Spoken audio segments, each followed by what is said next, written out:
ನನ್ನ ಕಣ್ಣಲ್ಲಿ ಬಸವಣ್ಣ ಒಂದು ಅಸ್ಮಿತೆಯಾಗಿ ಲಿಂಗಾಯತ ಸಮುದಾಯ ಎತ್ತಿ ಹಿಡಿತಿರೋದು ನನಗೆ ಸ್ಪಷ್ಟವಾಗಿ ಕಾಣ್ತಾ ಇಲ್ಲ. ಫೋಟೋ ಹಾಕೊಂತಾರೆ. ಯಾಕೆ ಚೇತನ್ ಮಾತಾಡೋದೆಲ್ಲ ಕಾಂಟ್ರವರ್ಸಿ ಆಗ್ತಾ ಇದೆ ಇತ್ತೀಚಿನ ದಿನಗಳಲ್ಲಿ?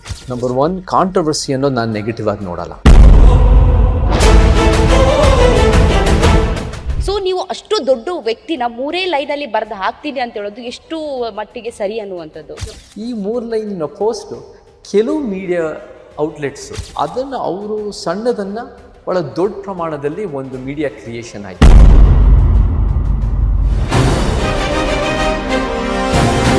ದರ್ಶನ್ ಸರ್ ಹೋದ್ಮೇಲೆ ಸಾಕಷ್ಟು ಜನ ಮಾತಾಡ್ತಾ ಇದ್ರು, ಸಿನಿಮಾಗಳು ಓಡ್ತಾ ಇಲ್ಲ.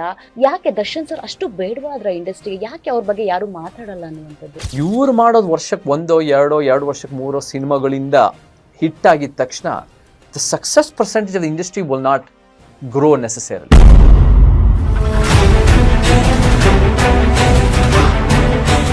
ಮುಖ್ಯಮಂತ್ರಿ ಸಿದ್ದರಾಮಯ್ಯನವರು ರಾಜೀನಾಮೆ ಕೊಟ್ಟು ಡಿ.ಕೆ. ಶಿವಕುಮಾರ್ ಬರ್ತಿದ್ದಾರೆ. ಏನಾದರೂ ಬದಲಾವಣೆ ಕಾಣುತ್ತಾ ಕರ್ನಾಟಕ?